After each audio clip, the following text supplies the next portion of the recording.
Hello everyone, welcome to GS education classes. My name is Geeta. आज हम discuss करेंगे कि CDP child development and pedagogy अर्थात बाल विकास एवं शिक्षा शास्त्र की तैयारी कैसे करें, चाहे पेपर 1 हो या पेपर 2। मैंने आप लोगों को बताया है कि इसका जो सिलेबस है, आपको ऑलरेडी मैं इसका सिलेबस पूरा कंप्लीट बता चुकी हूँ। तो सिलेबस में पेपर 1 और पेपर 2 दोनों के लिए सीडीपी का सिलेबस सेम है, ठीक है। लेकिन अब इसकी आपकी तैयारी कैसे करें, कैसे पढ़ें, क्या पढ़ें और कहाँ से पढ़ें, ये बहुत ज़्यादा ज़रूरी है। कौन सा टॉपिक कितने मार्क्स का आता है, किस तरीके से आपको पढ़ना है, किस तरीके से प्रैक्टिस करना है, एक एक चीज़ जो है आप लोगों को मैं क्लियर करने वाली हूँ, जिससे कि आपके माइंड में अगर ये सब चीज़ें क्लियर रहेंगी ना, तो आप अपने टारगेट को अचीव करने में जो है बहुत ही ईजी रहेगा, ठीक है। देखिए, पढ़ते सब लोग हैं, लेकिन ज़रूरी है कि एक सही तरीके से, एक सही डायरेक्शन में पढ़ें, ठीक है। उससे पहले अगर आप चैनल पे नए हैं तो चैनल को सब्सक्राइब कर सकते हैं। अगर आपको सीटेट के रिगार्डिंग टिप्स एंड ट्रिक्स की ज़रूरत है, या सीटेट में हर एक कॉन्सेप्ट, चाहे वो सीडीपी हो, चाहे वो आपका एनसीईआरटी हो, बेसिक से आप समझना चाहते हैं, तो यहाँ पर जो है मैं आपको केवल गाइड कर सकती हूँ। पढ़ना आपको खुद है। मटेरियल मैं जो है आपको टेलीग्राम पे जो है आपको पीडीएफ शेयर कर देती हूँ, तो टेलीग्राम पे जुड़ जाइएगा। उसका लिंक मैं डिस्क्रिप्शन बॉक्स में दे दूँगी। और वीडियो पसंद आए तो प्लीज़ हिट लाइक बटन, लोगों के साथ जरूर शेयर कीजिएगा जो लोग भी सीटेट की तैयारी कर रहे हैं या टीचिंग एग्जाम से रिलेटेड हमेशा time to time authentic information के साथ अपडेट रहना चाहते हैं। तो ये सब तो रही बातें, चलिए पहले हम बात कर लेते हैं। देखिए, सीडीपी ये मैं ऑलरेडी आप लोगों को कई बार बता चुकी हूँ, लेकिन एक बार फिर बताऊंगी, क्योंकि कई लोग जो है ऐसे होंगे जो पहली बार जो है चैनल पर आए होंगे और देख रहे होंगे। तो देखिए, हम सब लोग जानते हैं पेपर 1 हो या पेपर 2, उसका जो पैटर्न होता है वो यही होता है। बस मैथ्स ईवीएस की जगह पर क्या हो जाता है, कई लोग जो है एसएसटी वाले होंगे और कई लोग जो है साइंस वाले होंगे, ठीक है। तो साइंस वालों के लिए साइंस और मैथ्स हो जाता है, और एसएसटी वालों के लिए एसएसटी। लेकिन सीडीपी जो है दोनों में सेम होता है। लैंग्वेज 1 लैंग्वेज 2 सेम होता है, तो 90 मार्क्स जो है आपके कॉमन होते हैं। लेकिन यहाँ पर मैं बात कर रही हूँ सीडीपी की, तो बस केवल सीडीपी की बात करेंगे, ठीक है। पेपर 1 और पेपर 2 दोनों के लिए तो सीडीपी में 30 क्वेश्चन आते हैं, 30 मार्क्स के होते हैं। याद रखिएगा, बाल विकास से केवल 15 मार्क्स के क्वेश्चंस आते हैं। वहीं पर जो समावेशी शिक्षा है, इंक्लूसिव एजुकेशन है, इंक्लूजन की बात किया जाता है, बहुत ही इजी टॉपिक है। लेकिन इस तरीके से क्वेश्चंस बनते हैं ना, उसे पहले क्वेश्चन इसके इजी आते थे, लेकिन डे बाय डे आप लोग अगर प्रीवियस ईयर को पढ़ रहे होंगे, नहीं पढ़ रहे हैं, तो मैं आप लोगों को बताऊंगी किस तरीके से क्वेश्चन की जो फॉर्मेशन है वो बदली है, ठीक है। तो वो समझना बहुत ज़्यादा जरूरी है, किस एस्पेक्ट को देखते हुए आपको क्वेश्चन करने हैं वो मैं आपको समझाऊंगी। प्लस 10 नंबर की पैडागॉजी आती है, ठीक है।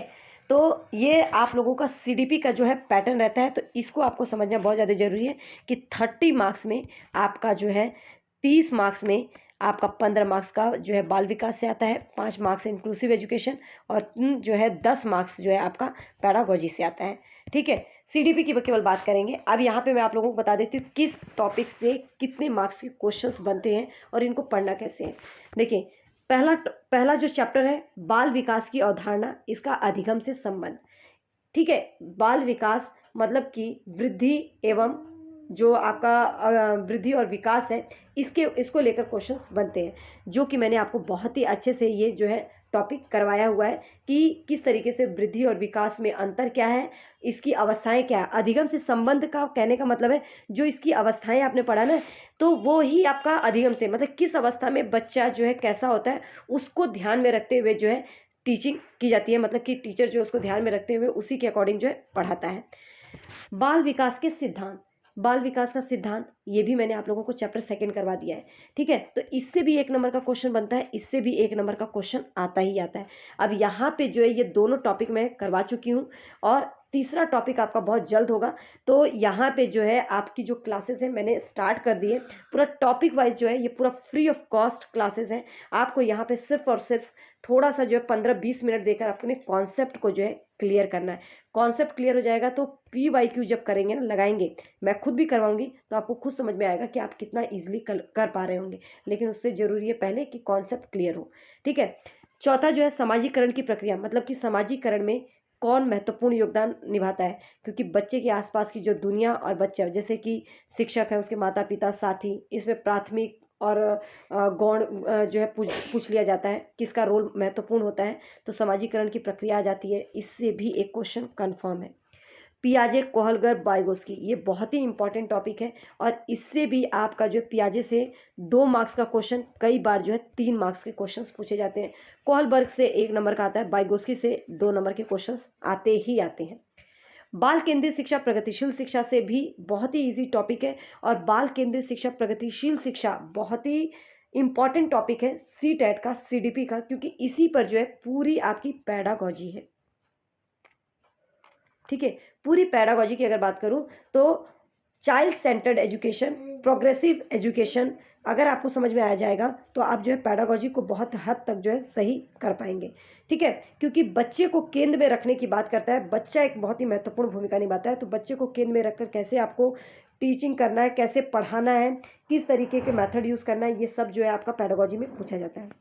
नेक्स्ट 7वां अगर मैं बात करूँ कि बुद्धि निर्माण, बहुयामी बुद्धि, आलोचनात्मक, मतलब बुद्धि से रिलेटेड जो है यहाँ पे क्वेश्चन बनते हैं, इसकी थ्योरीज हम करेंगे। ये भी आपका 1 से 2 नंबर का क्वेश्चन यहाँ से भी आता ही आता है। भाषा और विचार को लेकर डिबेट रहता है कि इस पे वाइगोस्की ने क्या कहा है, पियाजे ने क्या कहा है, तो इससे भी 1 नंबर का क्वेश्चन पक्का आता है। समाज निर्माण में जो लैंगिक मुद्दे हैं, लिंग भूमिकाएं हैं, लिंग पूर्वाग्रह है, इसका जो है शैक्षिक अभ्यास, मतलब इससे रिलेट करके जो है एक क्वेश्चन आता ही आता है। तो यहाँ पर जो है अगर आप जोड़ेंगे तो 1 2 ये हो गया आपका, यहाँ पर 3 4 5 6 7 और यहाँ पर जो है आपका 8 मार्क्स का, तो यही हो गया आपका। फिर 9, यहाँ पे 10 11 12 मार्क्स के क्वेश्चन जो है आपके यहाँ से बन जाते हैं। 9 टॉपिक में 12 मार्क्स के क्वेश्चन। अब हम बात करते हैं, देखिए व्यक्तिगत विभिन्नता, क्योंकि हर एक बच्चा विभिन्न मतलब इंडिविजुअल डिफरेंसेस पाई जाती है। भाषा की विविधता, जाति, लिंग, समुदाय, धर्म आदि के आधार पर जो मतभेद है, ये इसको रिलेट करके एक क्वेश्चन बनता है। 1 नंबर का यहाँ से भी क्वेश्चन आता ही आता है। अधिगम का मूल्यांकन, ठीक है, जो आप फॉर्मेटिव असेसमेंट, सबमेटिव असेसमेंट अर्थात सतत व्यापक मूल्यांकन हो गया, या आपका स्कूल आधारित जो मूल्यांकन है, इसको लेकर एक क्वेश्चन आता ही आता है। कई बार 2 क्वेश्चन भी बनते हैं। अगर यहाँ से 2 क्वेश्चन आएगा तो कहीं ना कहीं उधर से एक टॉपिक को छोड़ दिया जाता है, ये आपका अलग बात है। ठीक है, और यहाँ पे जो शिक्षार्थियों के तत्परता के स्तर का आकलन करने में कक्षा अधिगम, आलोचनात्मक चिंतन को बढ़ाने में अधिगम की उपलब्धि का आकलन करने के लिए उचित प्रश्नों का निर्माण करना, यहाँ से क्वेश्चन आता है। तो इस तरह से टोटल जो है यहाँ से बाल विकास से जो आपकी कितने मार्क्स के क्वेश्चन बनते हैं, 15 नंबर के। 1 मिनट, तो 15 मार्क्स के क्वेश्चंस यहाँ पे बनते ही बनते हैं। अब आगे हम बात करते हैं समावेशी शिक्षा। समावेशी शिक्षा की अवधारणा और विशेष आवश्यकता वाले बच्चों को समझना, ये 5 नंबर का क्वेश्चन आना तय है, और ये केवल आपके सीडीपी में ही नहीं पूछा जाता, बल्कि बाकी जो आपके मेन सब्जेक्ट हैं वहाँ पर भी इसको रिलेट करके क्वेश्चंस पूछते हैं पैडागॉजी में। ठीक है, तो जो आपका मेन सब्जेक्ट है, मतलब कि जो पैडागॉजी वाला सेक्शन है, चाहे वो इंग्लिश हो या हिंदी हो या आपका ईवीएस हो या एसएसटी हो, साइंस हो, इसमें भी पैडागॉजी में इसको रिलेट करके क्वेश्चंस पूछते ही हैं। पैडागॉजी का सिलेबस जो है थोड़ा सा देता है, लेकिन इतना अलग अलग तरह के क्वेश्चंस बना देता है, क्योंकि अप्लाइड क्वेश्चन बनाते हैं, एप्लीकेशन बेस्ड क्वेश्चंस होते हैं। तो वो जो है आपको तभी आप कर सकते हैं सही, जब आप उसकी जो है प्रैक्टिस करें। ठीक है, प्रैक्टिस जो है बहुत ज़्यादा जरूरी है। तो बिना प्रैक्टिस के जो है आप इसको कर ही नहीं पाएंगे। 1 मिनट, पता नहीं क्या यहाँ से जो टॉपिक आते हैं यहाँ से देख लीजिए।